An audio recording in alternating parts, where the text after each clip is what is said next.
Good morning, South Carolina Synod, and welcome to Christ Lutheran Church on Hilton Head Island. Our assembly scripture is Matthew 7, verse 7. Ask, and it will be given you. Search, and you will find. Knock, and the door will be opened for you. These words are actually in the thick of Jesus' Sermon on the Mount and are also very close to the end of it. Jesus has a lot of teachings in this sermon that are sometimes commandments and sometimes promises. I got to tell you, I give thanks to God that the verse right before in Matthew 7:6 wasn't chosen for our assembly verse. It says, "Do not give what is holy to dogs, and do not throw your pearls before swine, or they will trample them underfoot and turn and maul you." Fortunately, we have verse 7 in our sights, and it sure seems to be a lot more understandable, but it too can be fraught with its own kind of trouble. It seems so straightforward with its promise, ask and it will be given you. And that's like a dream come true, right? Rub the lamp, win the lottery. But have you ever asked God for something that you didn't receive, at least not in the way that you thought you asked for it? I'd like for you to take just a couple of seconds to write down the last thing you can remember asking God for that you didn't feel like you were given. Just jot it down for yourself. I'm not going to ask you to share it with anybody else. But note to self, if you can't think of anything that you've prayed for and not received, you probably aren't praying often enough. Take a second, jot down just a word, a phrase.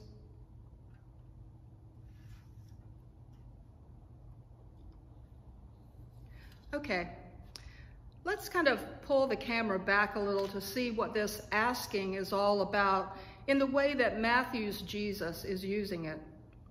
As I said, we're deep into the Sermon on the Mount that began with chapter 5, verse 1. In Jesus' sermon so far, he's been teaching what a faithful life looks like.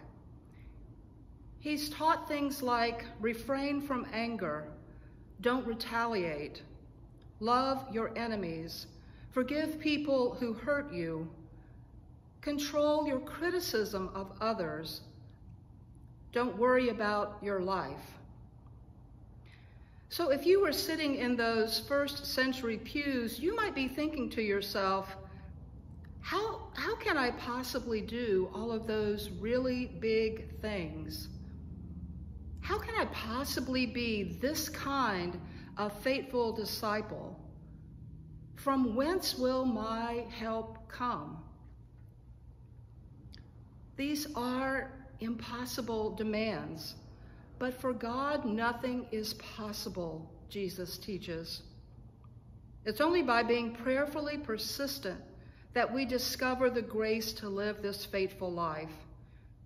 It's only the Holy Spirit that makes possible a superhuman love of enemies, makes it possible to achieve racial reconciliation, makes it possible to stop acting in our own self-interest. There are several other places in Matthew that say nearly the same thing, like, whatever you ask for in prayer with faith, you will receive.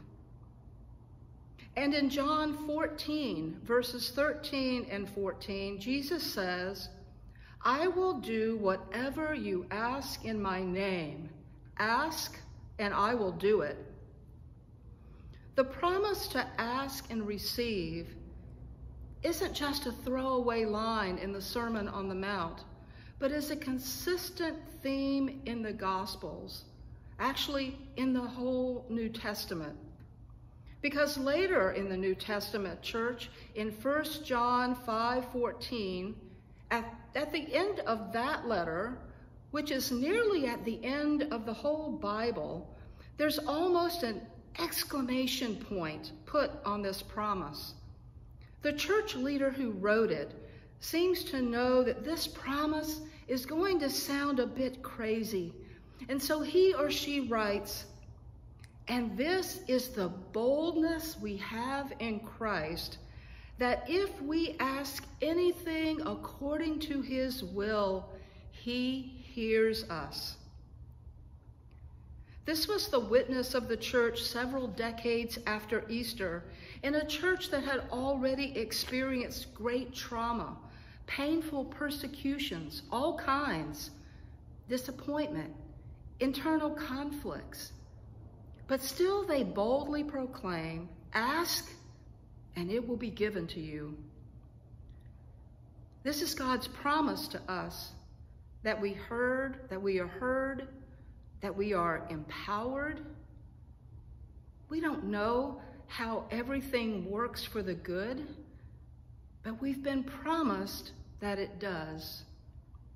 Do you believe it?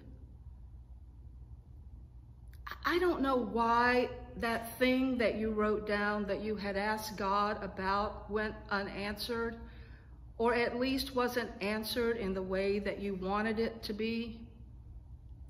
I'm sorry. Those things often cut us to the bone. Jesus teaches us to be bold and be brave, that God's promise is not fickle, but faithful. Ask, and it will be given. That's a promise. Now, some will call it naive, but we persist in calling it true.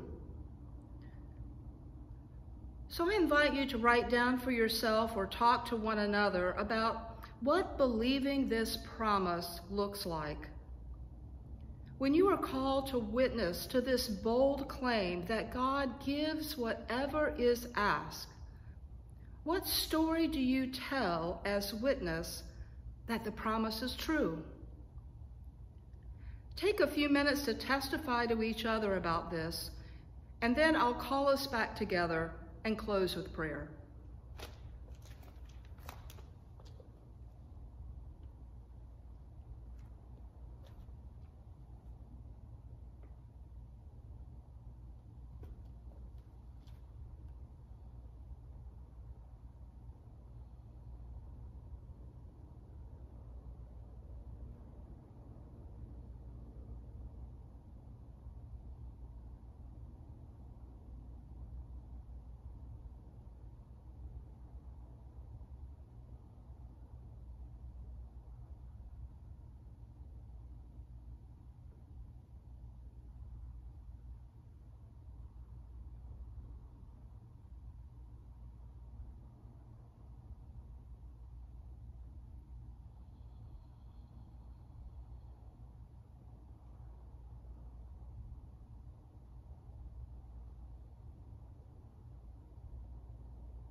The Lord be with you.